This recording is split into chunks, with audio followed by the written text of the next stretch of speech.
You're listening to The Powder Room.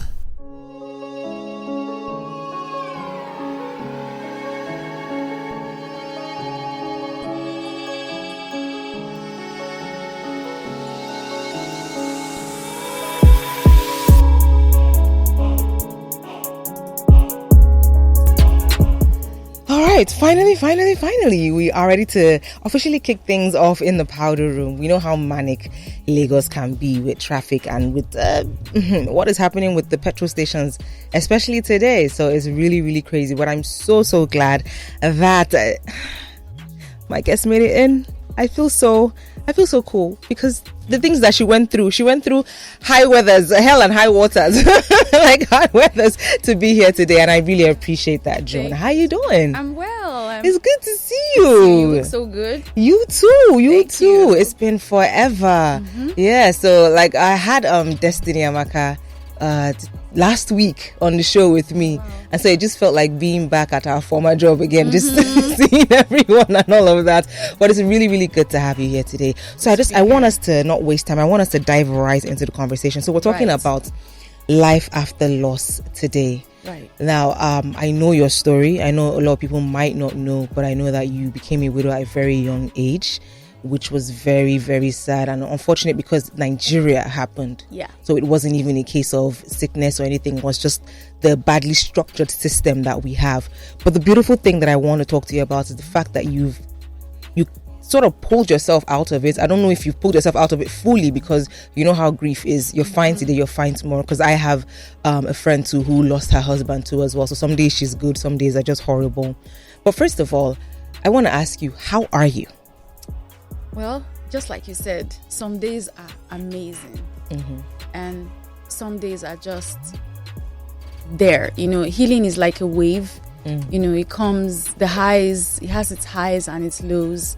And some days are, you know, just perfect. You know, you think you'll never cry again. And then something happens. You hear a song, you go somewhere, you see a picture, and it's just a trigger. And then, you know, you're back to where you were, you know, the day you lost your husband. You know, but yeah, that's just how I am, basically. But are there days where it's so hard for you to even function or even get out of bed? Do you have those days? Yes, I do. I don't want to get out of bed. I just want to be alone. That's when I know that I am regressing. When I don't want to see anyone. I want to be alone. I don't want to go out. I just want to be in bed. I don't even respond to my DMs, you know. And because the work that I do requires that I respond to my DMs. So when I'm not on the internet, like 1 day, 2 days, 3 days, usually you know that something is up. She's probably, you know, crying a lot again and everything. So yeah, there are days like that. So what keeps you going on days like that? What keeps me going? God. My children, because I mean, they deserve. I mean, it's not their fault that they lost their dad. It doesn't mean that they should lose their mom as well. You know. So you just look at them and you have to be strong for them. I know it sounds cliche, but you have to be strong for them. And I also try to remember that I have a purpose. When God created me, He didn't create me with a husband. So even when a husband is not there, I have to think, okay, what am I doing with my life? You know, how am I moving forward? You know, yeah. So those are the things, basically. So speaking of purpose, have you always had this passion to work with widows? Or did this situation bring it about? Did it ever occur to you that maybe I would want to do this work? No, never. Absolutely not. You know, I've always done so many things, you know, the voiceover, the music, radio. So there were many things that I thought I was good at or that I'm good at. And I think, oh, this is what I would love to do. But I didn't really ever think. I mean, I had never even met a widow before I became a widow. Are you serious? Yes. Wow. Not once, not ever, not even an elderly one. Wow. You know, so it was just so strange to me, especially being young and it happening to you, and the societal stigma and just everything that, you know, surrounds it. It's just I don't know if I have the words to adequately describe it, honestly, to be honest with you. When you first lost your husband, did you go through what most Nigerian women go through, where the husband's family is just being funny or being antagonistic or just not being as loving as they used to? Did you have that challenge, or did they rally around you and protect you? At first, well, the people who rallied around me to protect me were my family. My mom, my dad, my sisters, my aunties, you know, the pastors in our church, you know, people just came and, you know, even though, you know, my late husband's family, even if they felt some type of way, there was no room for them to air whatever it is, whatever negative, because I had people standing by my side like, you can't, you know. Yeah. Even though, you know, months down the line, there was a family meeting where they, you know, listed their lists of the things that they didn't like about, you know, what was going on and everything.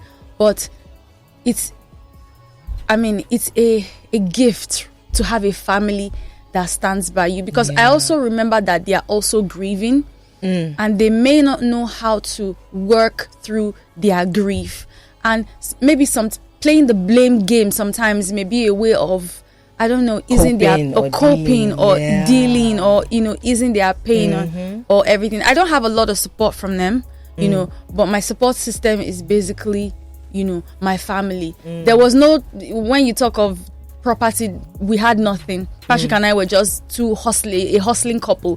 So there was nothing to grab from anywhere. You were pretty young too as well. You know, so from that angle, there was nothing, you know, and I made it clear from the beginning that my kids were not going anywhere. My kids are staying with me. You know, there would have been a bloodbath if anybody tried touching my children. Yeah, you know, so yeah. And to think that you were pregnant at the time when you lost him, you found out like, I think days later. I found out 2 days later I was pregnant with our third child. Crazy. What was your first reaction? Because I know that most people would have thought, okay, I already have 2 kids. I'm losing this man.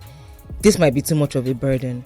Maybe I should just, God forgive me, maybe I should terminate this because I don't know how I'm going to deal. Did that ever occur to you? Well, it never occurred to me to terminate the pregnancy, to be honest with you. But I got that advice from a lot of people. They didn't come out them for it. No, I don't, because they were looking out for me. Yeah, you know, I mean, because they knew our financial situation. They knew, I mean, those that were close to us, you know, and they knew how I was, how heartbroken I was. They just looked at me like, there's no way this girl can go through 10 months of pregnancy with this thing, with the suicidal thoughts, with, you know, with everything. So they didn't even come out straight to say, okay, go and terminate. They were like, you know, they will hold my hand and say, you know, whatever you choose to do with this pregnancy, we're on your side. We support you, you know. But I mean, I just looked at it as a gift, you know, as a blessing. It was hard going through it, and I think that even the pregnancy was one of the things that kept me going, you know, during that period, because, you know, it just gave me something to live for. Like, you know, every time I had a suicidal thought, you know, or something, and then the child would move, I'm like, oh, okay, there's somebody, you know, counting on me or something. Yeah. So in other words, the child actually did give you the strength to just keep pushing, keep pushing. Yeah. Amazing. All right, I want to dive into your work with widows. When did it first occur to you that, you know, maybe I should try to help women who have been in the position that I've been in, or who are in the position that I'm in? Did it come to you like a thought, or was it just, oh, somebody said, please help me, and then from there you just said, you know what, I want to do this? Well, honestly, it didn't even begin as a foundation. It just began as me documenting my stories, sharing my reels, you know, writing. And, you know, all these young widows who were 25 years old, 24 years old, 26 years old, in their 30s, just they're coming out of the cracks like, oh, what you said is exactly what I'm going through. Then randomly someone will send me a DM. My in-laws just threw me out of the house. I don't have a place to live. I'm on the streets. My children can't pay their school fees, you know, different things. And I, on the other hand, I have 0 naira in my account. I can't help. So what I do is that I just post it up on my stories that there's this particular person. She's a widow. She's going through this. This is her account number. If you want to help, you can send me a DM. And that's how it began. And most people will say, I don't want to send it into her account. I'll send it to you then, you know. But as funds started coming in like millions, you know, it just occurred to me that I have to legitimize this thing. You can't just keep collecting money from people and there's no documents, you know, just in case of auditing and stuff like that. You know, you have to make things orderly. So that's how that's how it began. Really. So is it like a full-blown NGO that you're running? Yes, it's what's an it NGO, called? Patrick Stephen Purple Heart Foundation. It's named after Patrick. Named after Patrick, your late Yeah. husband. Yeah. Amazing. Yeah. All right, so we're going to go on a brief break. When we come back, we have to continue this conversation because this is very deep, and I want to give you a chance to catch your breath, as do I, because I'm starting to feel emotional as well. But yeah, if you're listening, this is The Powder Room with myself, Kel, and I'm here with Joan, Oluwaseun, Joan Stephen. That's her full name. And she's such an amazing woman, rising from grief and making an amazing thing out of it, helping other widows too as well who are going through what she is going through. So stick around because the conversation continues right after this. Step into the powder room with Kel.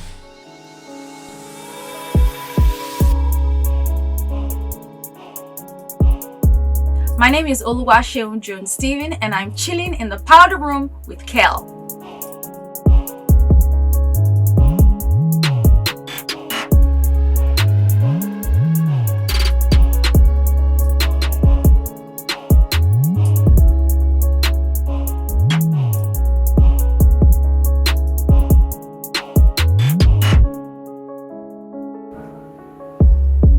Play.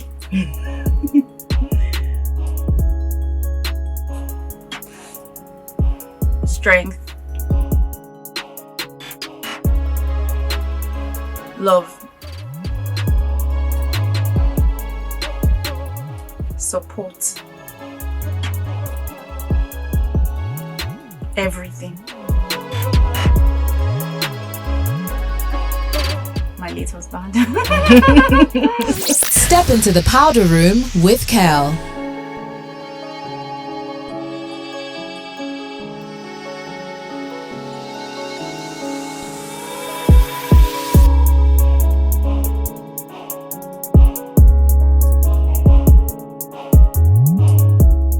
All right, you're welcome back. This is Lagos Swaps 91.3, and my name is Kel, and I'm in the powder room with Oluwaseun Joan Stephen. Your name is it's a mouthful. I like to go call you Joan, but then Just call me Joan. They need to know who you are. Just call me Joan. All right, so let's talk about the charity now. So how many widows have you been able to impact, and when exactly did you even start the charity? Okay. Yes. Before it became like a charity officially, I think the first time I had started giving out money to widows, through donors, of course, for school fees and different things. Yeah. But I think the first time we had like a program was when we gave out, like in my house, I went to the market in Ido, bought some bags of rice, shared it into bags, and we distributed it to like 80 families. Wow. 80 widowed families for Christmas. So since then there's been so many programs this year. The last one was the 10 million naira that we paid for 200 children of widows as school fees this September term. Wow. Every term we raise money for school fees. So this term I won 1 million naira from Hilda Bass's page. Oh yes, I saw that. Yeah, she said she was going to to give 2 widows 1 million naira each. So I was give me 1 million naira because I'm not going to use it for myself. Yes. I'm going to. So that was like a start. It was like a starting point for us. So we were able to raise the 9 million naira with the help of so many people who donated. And then there's a skills acquisition program for widows where they come, they learn different skills like hairdressing, makeup. That's good. So different. Then therapy sessions for widows and their children. To work through the grief, because children are grieving too, but nobody's neglect therapy a lot in this country, but that's important. Yes. Then in February I had a staycation for widows for 25 women. I lodged them in an Airbnb for like 2-3 days. They had massage and food. Wow. They had gifts. And I've also seen your take a widow on a date thing too. Yeah, as well. date a widow. So cool. Yeah, I do it once a month where I just take a widow out on a date and give her like premium princess treatment, because most of the time when you lose a spouse, most people treat you like it's over for you. Yeah, and they expect you to be in that state and to look like that. Somebody saw me in church like 2 months, like almost a year after I lost my husband. She was like, yeah, you look good though. You don't miss your husband. Yes. You don't look like you miss your husband. Meaning there's a mentality and there's a perception of how widows should look, even when they are young. They expect people to look destitute. Somebody came into my DM and said, I'm giving you 200,000 naira. I want you to give it to widows who really need it. Because there's something called Adopt a Widow program in my organization, where you come and I send you profiles of different widows and you offer to adopt them. That's like put them on a payroll every month, help them with something. You could do 3 months, 6 months, a year. People choose different things. Then I sent her the profile of some widows. She said, please send me the profile of people who really need it. I'm like, what do you mean? Because no matter how poor these women are, I always tell them, send me good pictures. Stay where the sun is. Dress neat. Smile. Don't do like this and send me picture. I will not send it to I think that's the thing with us in Nigeria. We like that fake humility look. Exactly. And I now told the person that, oh, you mean I should send you widows who look destitute and who look poor? You will not find that in my foundation. I encourage the widows under my platform to look good, no matter their financial state. Widowhood is not a stop sign. Because when you look good, you also feel good too. Exactly. Most of these women have even forgotten how good they look. Life has just taken over, and they have allowed society to define what widowhood should be. Instead of taking things into their own hands and becoming like the masters of their ship, they just allow society. Oh, that's not. People have met me. You don't look like a widow. Please, how should widow look? You should be wearing all black. Exactly. You should be looking like you haven't seen the sun in days. You should be looking depressed. Yeah. Someone told me one time that you even wear makeup. You need to tone it down. No. Yes. People have the audacity. You'll be surprised. Widowhood, when you're a widow, it makes people think that they are better than you. So even the guy that used to repair our gen, he asked me out now after my husband died. Yes. Are you serious? Like someone that used to call me madam. I'll ask him, Mr. Victor, please come and help us repair our gen. Say, babe, how far? And I had to reply him that Mr. Victor is me or Mrs. Steven. He now sent me heart emoji and said, I know. Yes. People automatically think they are better. Widows are seen as, bottom of the ladder. Do you understand? So, and they treat them that way. And that is wrong. And that is untrue.